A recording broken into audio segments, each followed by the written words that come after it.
I got a tech tip for you today that involves your phone, and it can help you be more productive and more precise when doing jobs on timing belts and flywheel replacement. And we're going to find out what it is next.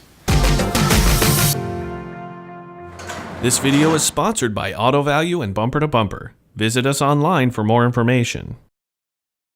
If you're either doing a flywheel or you're replacing the timing belt on a vehicle, chances are you're going to have your hands on the reluctor ring for the crankshaft position sensor.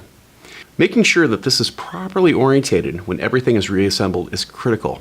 Mark stuff, index stuff to the flywheel to make sure that it's reassembled properly. Any tabs, marks, or anything else that can help you realign the reluctor wheel with the crankshaft itself.